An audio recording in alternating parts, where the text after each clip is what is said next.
This is Tuesday, May 17th. There are 64 days until San Diego Comic-Con 2016. Welcome to SDConCast, the official podcast of the San Diego Comic-Con unofficial blog. BANUHTEE, go. Oh my God, I love my girl, and my girl loves me.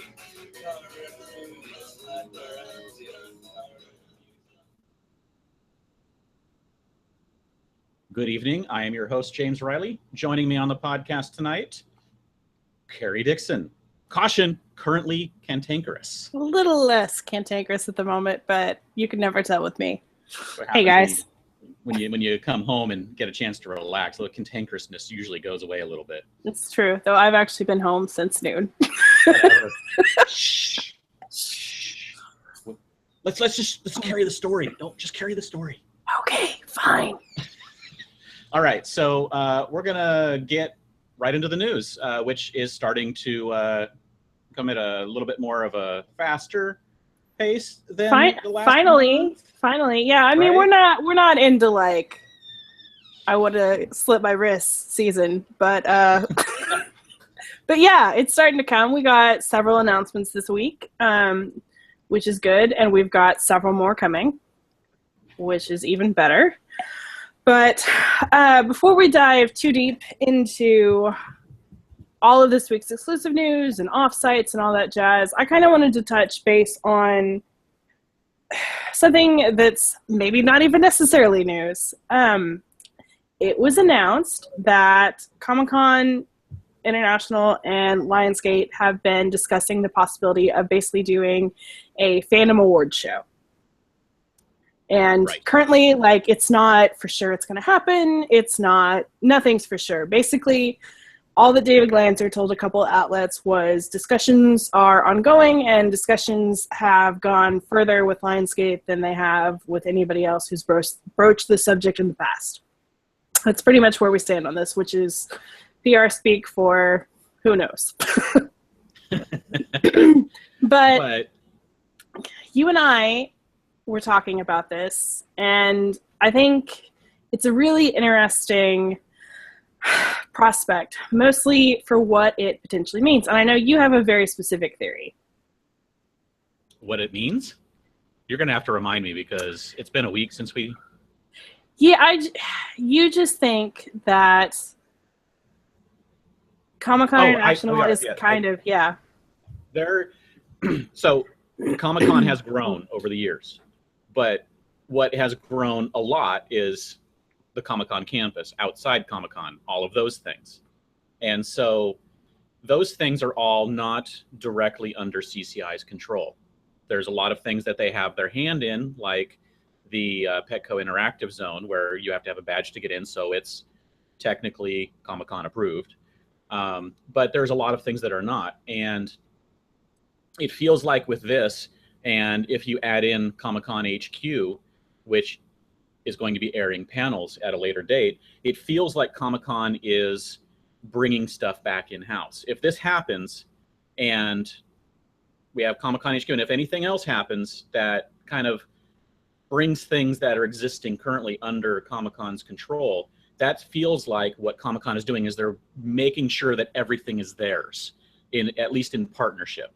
Even if they don't own it outright, that they have actual control of it, because that may be one of the issues of a lot of things going on in outside Comic-Con is they don't have control over them, and they feel like it's affecting their attendees in some way.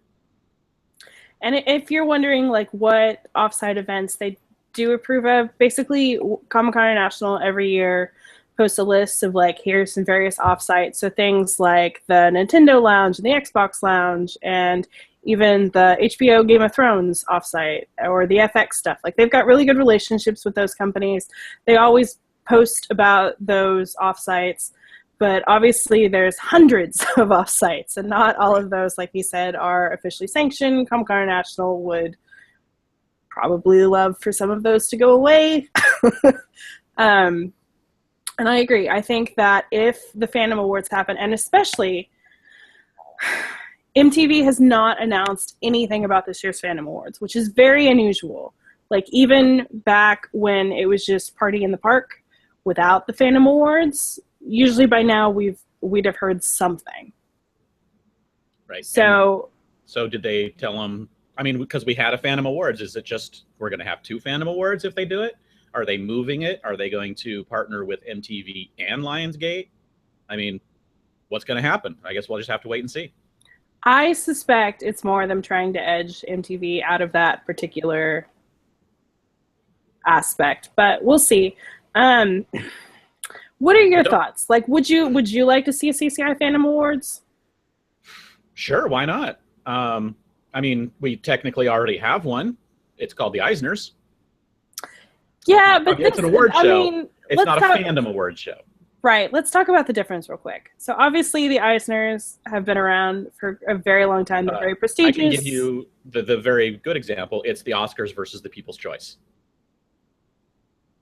That's basically what it is, right? Well, the Eisners, though, are really like comics. Right.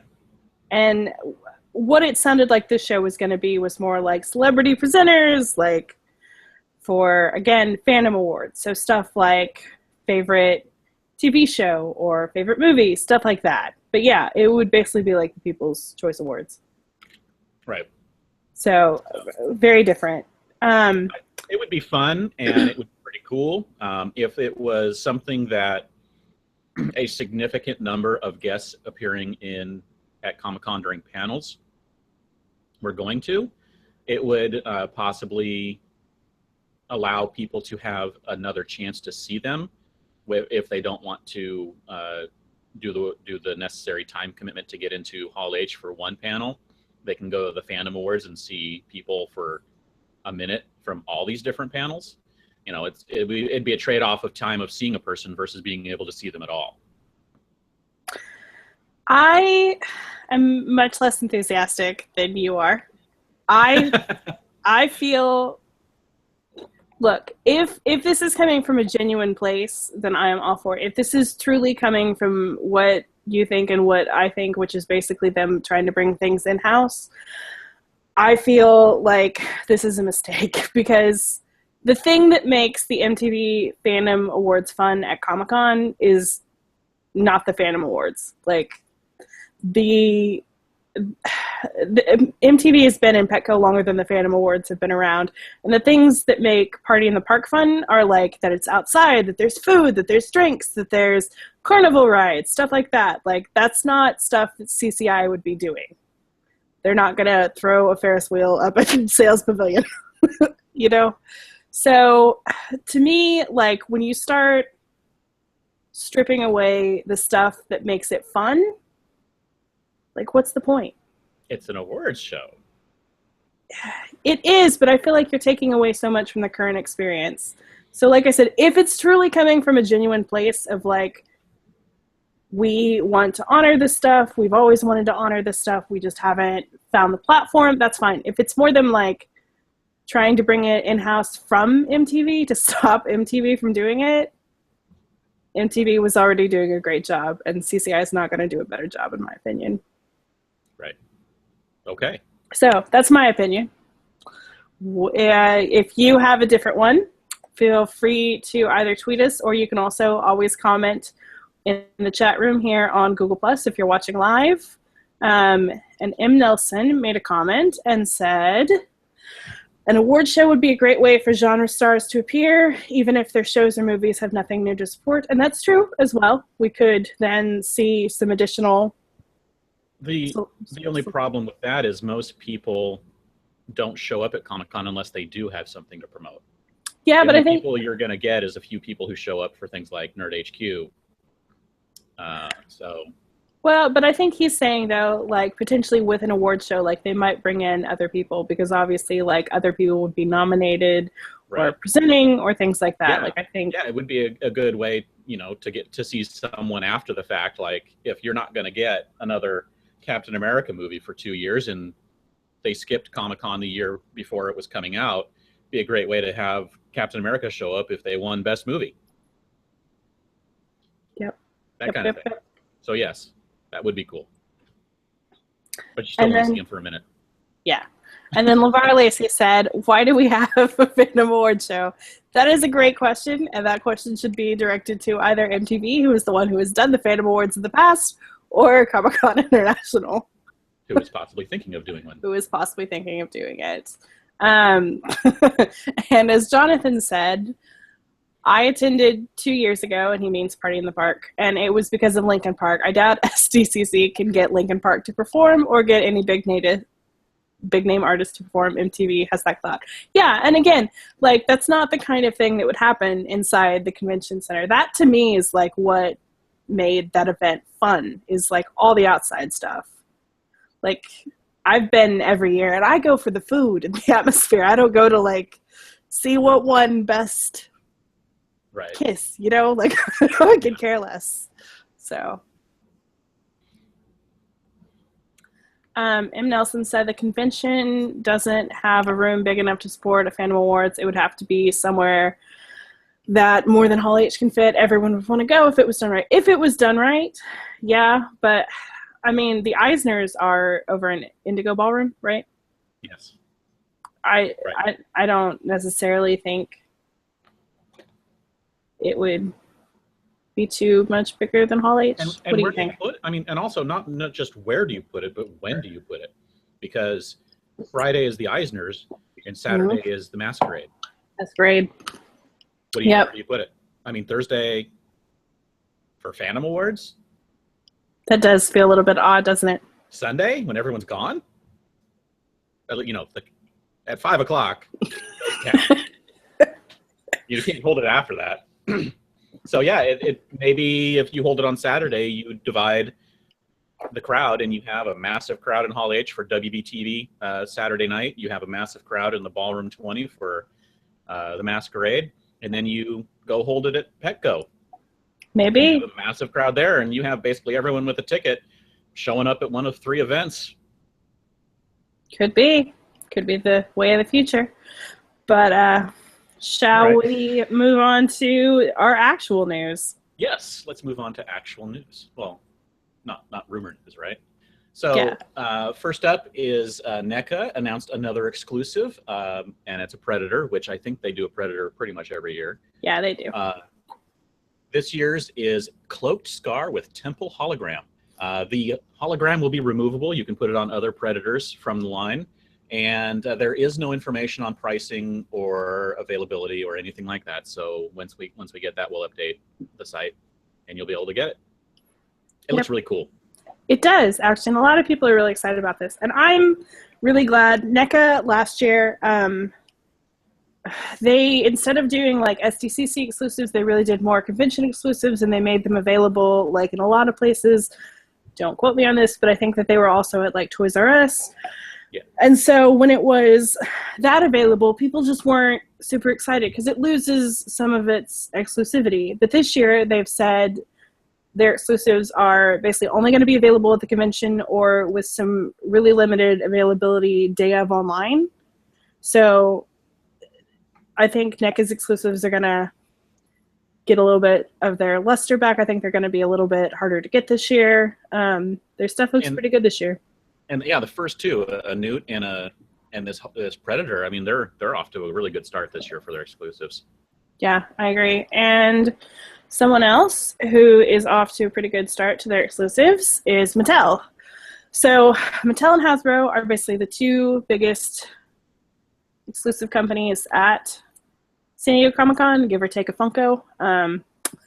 But Mattel, so far, they've announced officially 2 exclusives, and both are Monster High.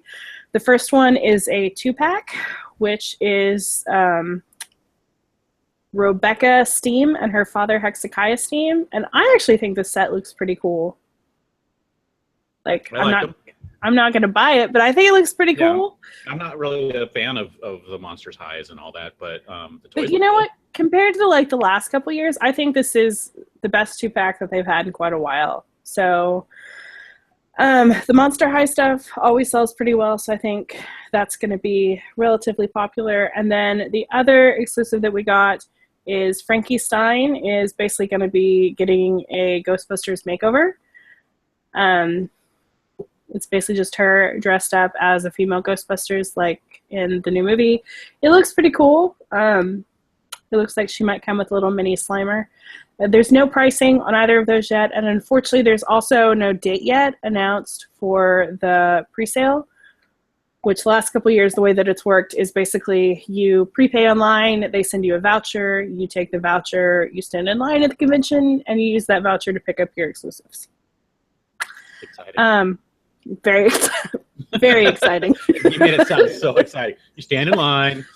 You get your stuff. I know. That's all Comic-Con is, kids, is standing in line. You get your stuff. Again, currently cantankerous. That's me tonight. But they look pretty cool. There's also going to be a She-Ra exclusive that they posted a photo of yesterday. They posted some teaser photos of yesterday and said, come back tomorrow for the reveal. And then today they posted more photos of like her shoes. And we're like, come back tomorrow. No, you promised that today.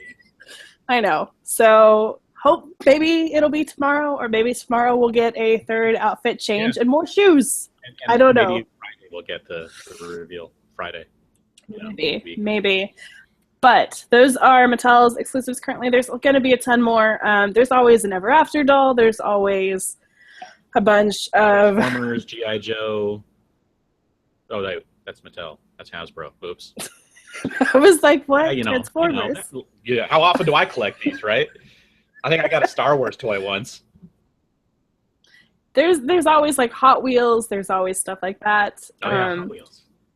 Hot Wheels, yeah. Again, I was telling James before this podcast, I know a ton about toys now, but literally only in relation to San Diego Comic-Con. Nothing else. Well, you know Funkos. I know Funko.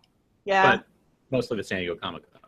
Yeah. And speaking of Funko, James, take it away. So, last week we had zero information. This week we have all the information. Funko Fundays is returning. Yay! To Comic-Con Friday, July 22nd at 8 p.m. Doors open at 6. Tickets are $120, which I think is up $20 from last year. Roughly. It was 106 last year, so 14. Okay. Well, it'll probably be 120 plus fees, right? So Truth. it'll be like 130 or something. They'll go on sale Wednesday, June 1st at 12 p.m. Pacific. And I think it was Eventbrite. Was it the ticket sale? It is Eventbrite. And this makes me so nervous. Okay, so in the past, the way that Funko Fundays has worked is they announce on their own, Funko has like their own Fanatics board where you have to be approved to even like see anything on there. They usually announce there to give like the real fans a chance first, and then they like kind of quietly start announcing. Like I think they did actually make it to their social media last year before it's sold out, but 2 hours, okay? Maybe.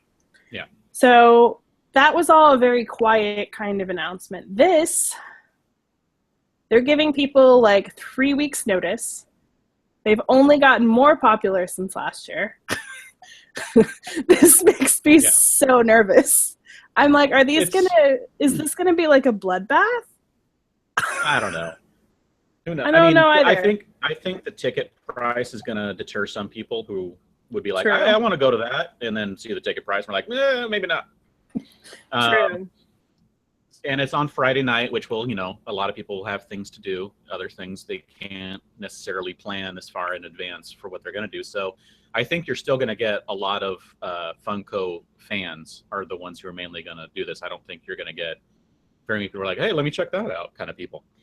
Yeah. I think that now that more of the Funko fans maybe know about it and know the sale date, and it still makes me very nervous that we're giving people just, like 3 weeks notice. Right, but it's you're compressing all those people who were going to buy in that 2 hours into that 1 minute.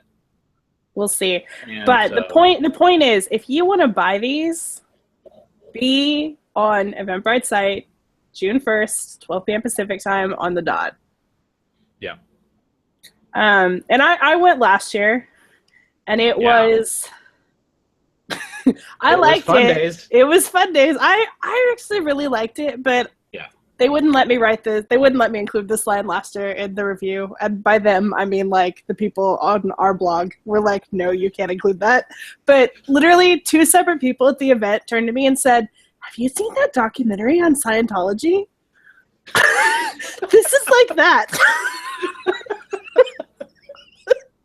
Because you don't understand, like, everybody in that room goes bananas. Like, you were, like, standing on a chair, screaming. There are people downing cans of corn. We sat over by the bar, so I have no idea why they were downing the cans of corn. We couldn't hear anything. They run around. They throw Funkos at you. All of a sudden, at one point, like, people were ripping off their shirts. They had Funko shirts underneath, and then they start, like, running around and catching more Funkos. We were just like, what is happening? But we had fun. But yeah, it was like the craziest. I think you just sold like another 10 people on it. I hope so. If dancing on your chair downing cans of corn sounds awesome to you, this might be the event for you. However, don't bring your kids. Seriously, though, like, it got violent. I didn't see any of the violence because, again, it's us. We were sitting by the bar far away from the action. Wait, the action wasn't at the bar? No, the bar was, like, all the way in the back. Like, we couldn't hear anything all night, but the room was huge, and, like, there was a stage up front. I have no idea what was happening up there. but, like, several people have told me that people broke limbs last year. Crazy. I can't confirm that, but but I do believe the stories that, like, people were, like, diving onto other people's tables for the exclusives. Like, people go crazy. Yeah. Okay, so just a few more rules. Kid. 2 tickets per customer. You have to have names, although you should go read the FAQ that they posted on their site, because it does say that even though it has to have a name when you do your ticket, you don't necessarily have to have that name when you go pick it up. You just have to have a ticket. Which doesn't really make sense, but whatever. Right. Jonathan is excited. He said, can't wait for Funko to go with the randomized waiting room to buy tickets to Fundays. It's going to happen. Give it a year or two. If June 1st goes the way I would expect it to, you might not be wrong. If it goes the way James thinks it will, it might be a few years away. I gave it 2 years. You gave it 2 years. That's fine. Probably. Not next year. This year's like, is that really what happened? And then they'll do it again next year. Like, yeah, that's really what happened. And then in 2 years, they'll go random. It really was fun, though. And I should also mention, to say some positive things about this beyond Wait, Kids you of were Corn. being positive? Am I ever positive? There's food, and you get, I believe it's 2 drink tickets, and then they also give you a box of fun, which includes, they didn't specify, but every other year it's included 3 random Funkos, and everything they give you is basically exclusive and limited and really cool, and if you do not walk away with a ton of stuff, like, you have done Fundays very wrong. Very wrong. I'm going to go hide in the corner and get my 2 drinks. We were in the corner getting our 2 drinks. We still left with, like, a ton of stuff. Like, wait, there's free food? No. There's free food. $20 a ticket. It's not free food. Wow. Well, whatever. So that's what we have to say about Funko Fundays. And what was the other big news this week for an offsite? Nerd HQ. Nerd HQ is coming back, kids. Woo! Yeah. I actually talked to Zach and Dave for a while this afternoon, and that interview will be forthcoming here whenever they give me the go-ahead. But it's back, all the same usuals, Thursday to Sunday. They're back at the new Children's Museum, all that jazz. Dance parties are still happening. Conversations for Cause are still happening. Proceeds for the panels still go to Operation Smile. Basically, same old, same old. But, I mean, it's Nerd HQ. How could you not be excited? I'll get excited about this. Same old Nerd HQ is still awesome. You're talking like, same old. No, it's same, awesome, thank you. It's really awesome. And I didn't even go last year, but I can say that because it's awesome. I wish you had, because then we could talk about the venue. But I'm going to talk about the venue anyway. I really liked last year's venue. I mean, yes, I do think that the panel room had some issues, and they are aware of that. And they're making a couple changes, which, again, we will tell you about here in a week or two or whatever they give me the go-ahead. But I really liked the new Children's Museum. I thought the last year that they were at Petco felt really crowded. I couldn't sit on my beloved black sofas, so I wasn't a huge fan that year. That's all it takes for me to love it offsite is the sofas.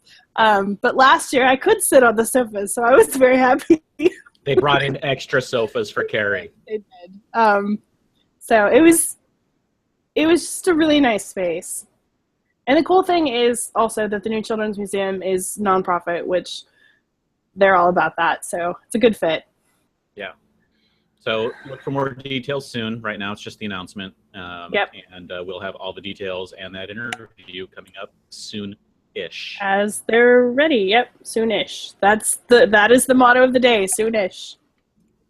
So, LeVar Lacey asked, and what up with Slayer? And I'll tell you what up with Slayer. Slayer's coming to Comic-Con. What? Yeah. Okay, so it was announced yesterday. And so Slayer is having a concert on Thursday, July 21st, and tickets are on sale on Friday. There's a word, right? For a pre-sale word? Yeah, it's just Slayer. Just Slayer? Boy, just Slayer. That's really tough. How'd they come up with that? You asked. Okay. So there'll also be inside the convention center. They're doing a signing at Dark Horse on Friday.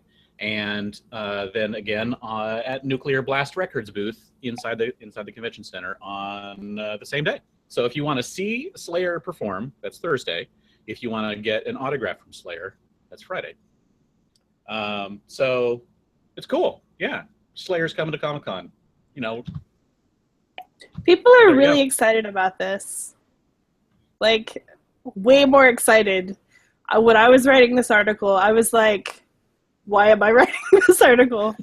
But people are really excited. We have had a hard rock heavy metal band coming to Comic-Con basically every 3 to 5 years, I'd say. Yeah. Actually, it's been every 2 years recently because we had Kiss and Metallica, and I'm going to include them. The D, Tenacious D, showed up, a while ago.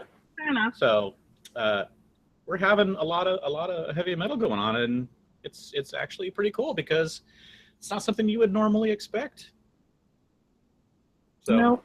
Well, that is pretty cool. Some news that's not pretty cool is, unfortunately, Outlander is not going to be at Comic-Con this year.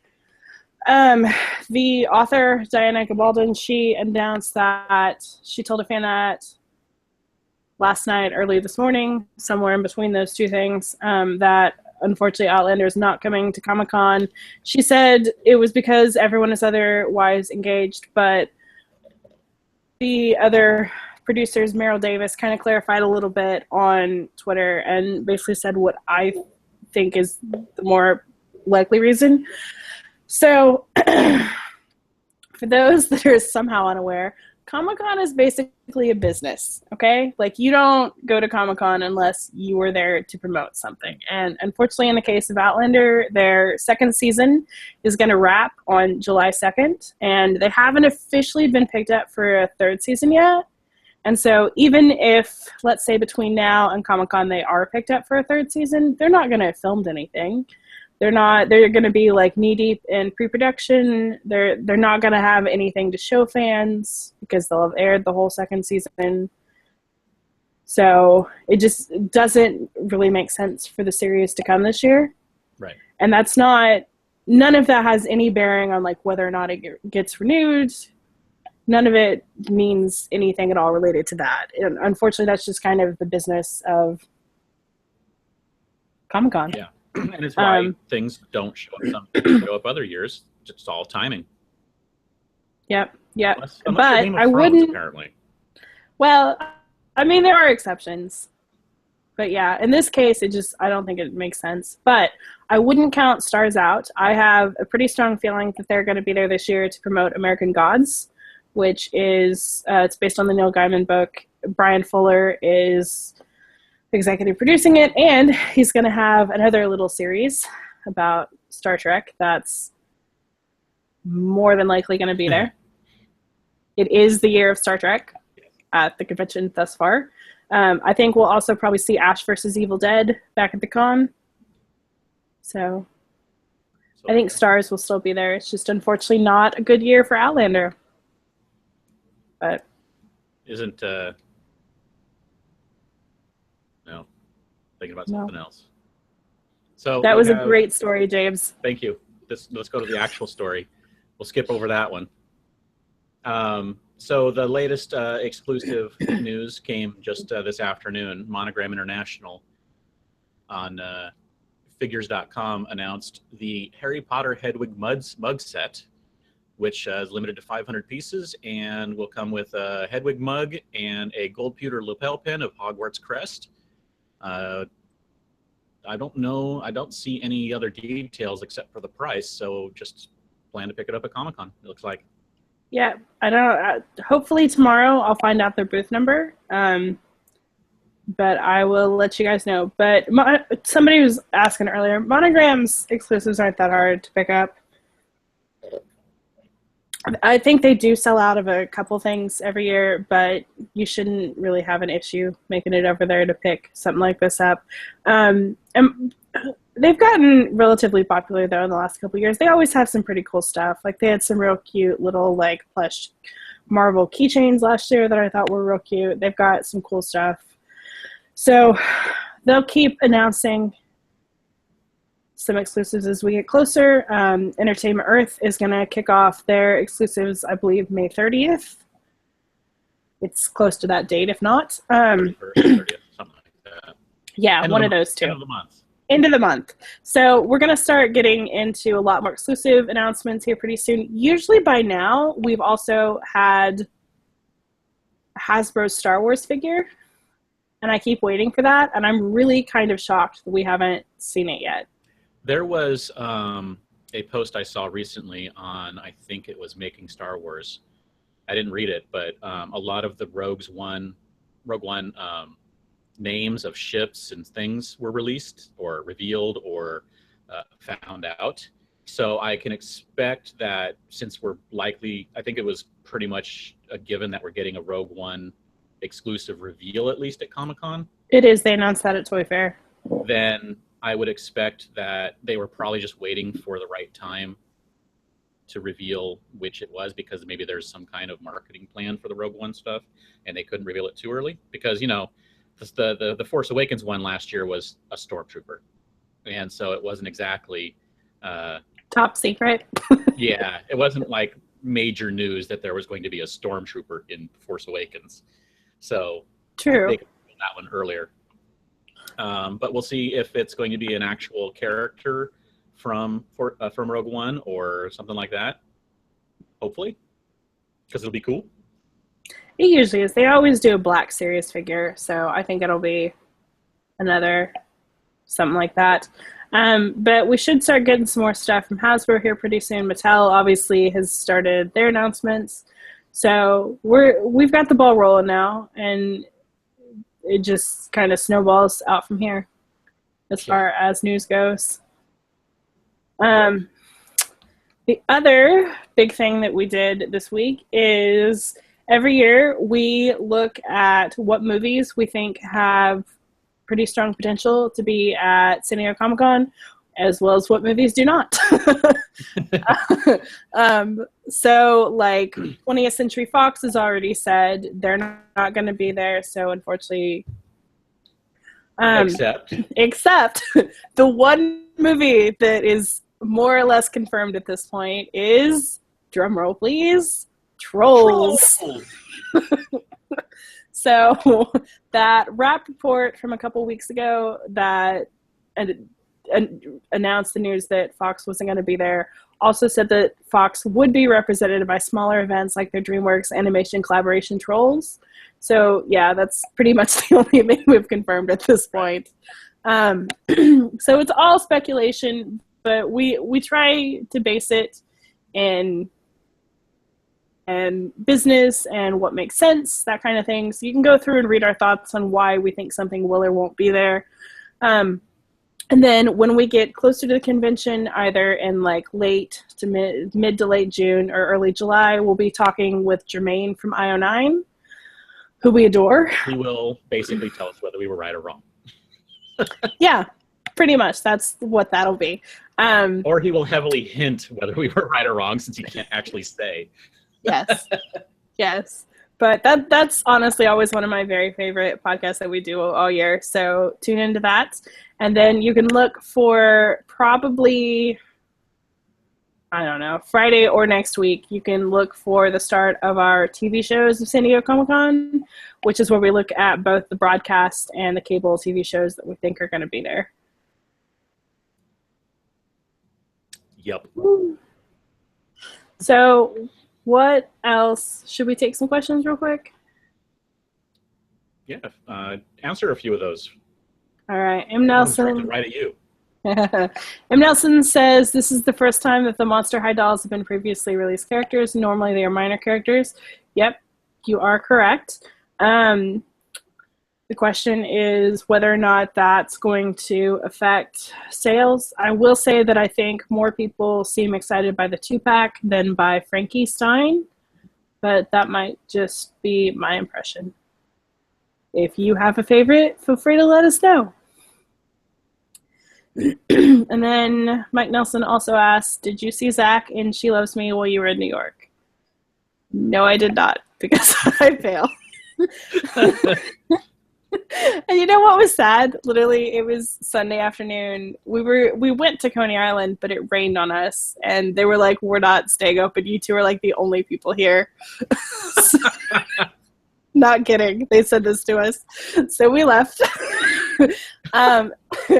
And on the train back, like, we were looking at what to go see, and if She Loves Me had cheaper, like, day of tickets, we probably would have. And I felt kind of guilty not going because I felt like it's Zach. I needed to. But we wound up seeing, quite frankly, the best play I've seen in years straight. So can't say that I regret that decision too much. Sorry, Zach.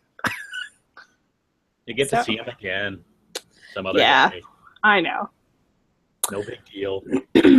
He'll understand. He did. He's lovely. He is so nice.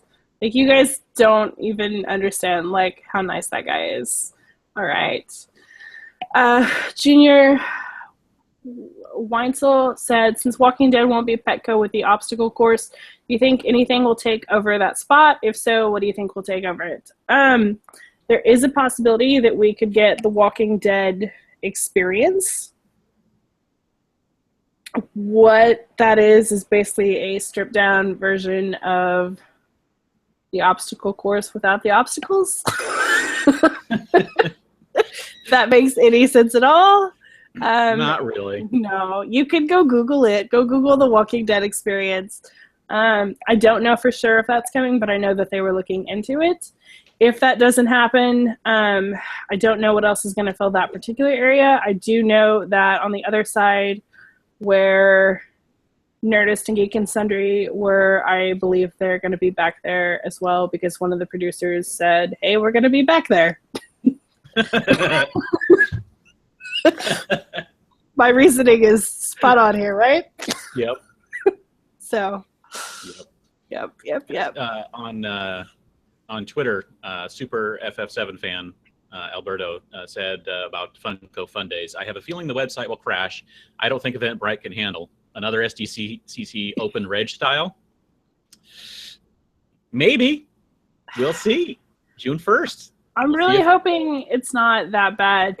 But the second I saw that they were like, hey, tickets go on sale in like 3 weeks, I was like, no. This is a bad idea. But we'll see. Well, so speaking of ticket sales, the other big news, not SDCC related, kind of, is that New York Comic Con is changing their ticket process. And Tell us about it, James. it's basically they're going to a Comic-Con, a San Diego Comic-Con system where you are required to sign up for a fan ID, something.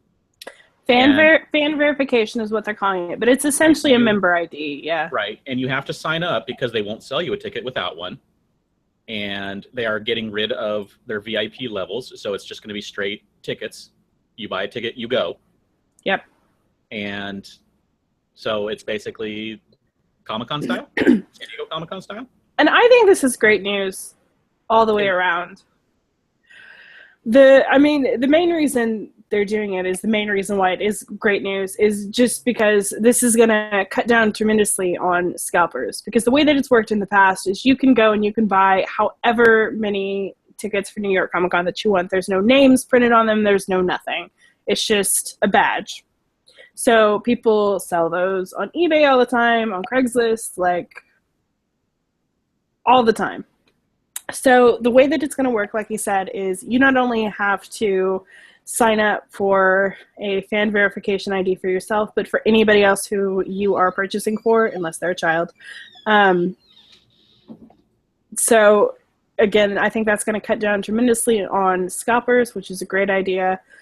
And then how do you feel about the loss of the VIP? VIP, I am okay with it. VIP is, for me, more of a thing for specific conventions, not general popular culture conventions. So Creation, D23, even though it's giant, is a very specific convention, so a VIP thing makes sense there. You're basically, because of the way those things are structured, you're paying for access. In the general pop culture ones, it feels more like it should be an even playing field for everyone, and you go, you get in line. Your VIP access is how much time are you willing to commit. It just seems better in the bigger pop culture type conventions where there's nothing, there's not one specific thing going on. I agree completely, and I think, to be fair, you and I have never actually been to New York Comic Con, but just because of the nature of what we do, like I read the hashtag for New York Comic Con, like while it's going on, I read a lot of stuff about the convention. So I'm really curious to see like what people's reactions are this year to the convention and if they feel like it changed anything, if they feel like it didn't. I feel like New York Comic Con has made some really smart decisions the last couple of years. Like I love the wristband system that they have where like you go get your wristband for a panel, and then you go away and do your stuff and come back before your panel and you get in. Yeah, like that makes so much sense to me. I love that. And everybody else who I've talked to who's been to New York Comic Con seems to love it. Like I think it's a really great idea. I've heard nothing but wonderful things about their RFID system. So I feel like New York Comic Con is really like moving in the right direction towards a lot of things. So I'm pretty happy with this announcement. What I am curious about, though, is how this affects their supposed attendance numbers. So the way that it worked before is that New York Comic Con, like we said, didn't necessarily care like who the badges went to. And so the way that they counted attendance was if you bought a combined 3 or 4 day badge. I forget how many days they have. We're just going to call it a 4-day badge. If you bought a 4-day badge, you were one person. But then if you bought each day individually, you were 4 people. If you bought 2 days individually, you were 2 people. So they counted badges, not members. So now that there's a member ID, fan verification name, are they going to count each person who buys any tickets, and that was one person attending? If I were them, I would. But what I am so curious to see is, look, we're the San Diego Comic Con unofficial blog. We're obviously a little bit skewed towards San Diego Comic Con, and it drove me crazy 2 years ago when every freaking outlet started announcing like New York Comic Con's attendance is bigger than San Diego's, and I'm actually the one who reached out to New York Comic Con and said, wait, how do you count attendance? And I got those answers I just spewed to you, which no one else bothered to do, by the way. So I'm really curious to see like what happens and what, sure, because their attendance numbers have to go down. It feels like New York Comic Con is Bugs Bunny, or whatever cartoon character did it, where they're like, one for you, one for me, two for you, hand over one, two for me, keep two.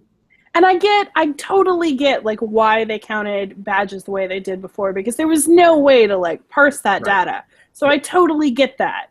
But I'm really curious to see like how much this fluctuates, those numbers. Right. So I'm really curious to see what winds up happening with that. And I also feel like if they don't announce attendance numbers this year, that means that it went down pretty substantially. So look for us to probably do an article on that when or if they announce. There you go. Yeah. Junior Winsel said New York Comic Con is great. I actually like it over SDCC because it is more about the comics, whereas SDCC is Black Friday for nerds. You're not necessarily wrong, but to be fair, there is more comics coverage at San Diego Comic Con Than any other convention in the world, I think. and Possibly there's more. America. And there's more comics panels than there is about anything else. Yes, even TV and movies. So It's just, come on, which one gets the media coverage? And that's the one you hear about the most because it's, media would rather write about the people on your TV than a guy drawing a comic. Yep. So that's why you see it more. Yep. There's definitely a ton there, though. But yes, and that's why New York Comic Con feels like it's more about comics because there's less TV stuff there to get that coverage.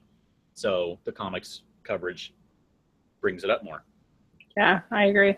And I think ReadPop does really great work. Like, I mean, I've been to a couple of their other conventions. I really like ReadPop. And if for any reason they're watching, your media department is incredibly easy to work with, and thank you. Also, look at this. They're actively trying to find ways to make their conventions better. Yeah. So that's a plus. I agree. Like I said, I think they're moving in all kinds of really good direction. So I'm excited to see like how this impacts and what people think. But I think that about wraps up the news, don't you? It does. I think so. We've got lots of other news on our site. Like you can always go read our Under the Tents sections, which we've got news about things like other exclusives like Ugly Doll and stuff like that. That's just not enough for a full post. So I always recommend go checking those out.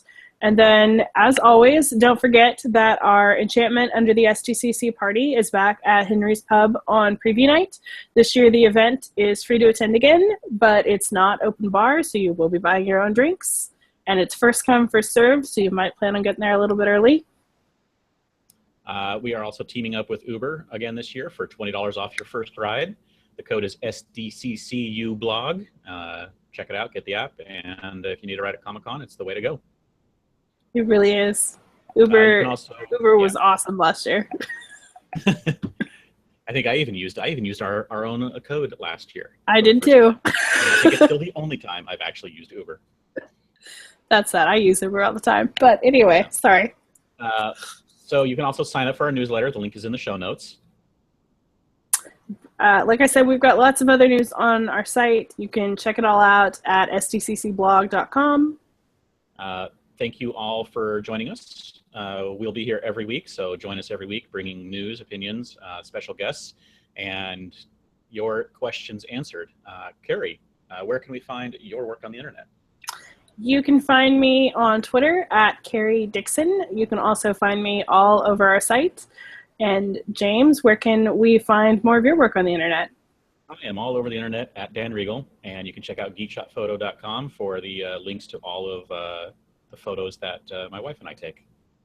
We are on iTunes. If you'd like to subscribe, the links are up on the blog, or search for SDConCast. If you like what you've heard so far, please review us. We are also on Stitcher Radio. The link is in the show notes.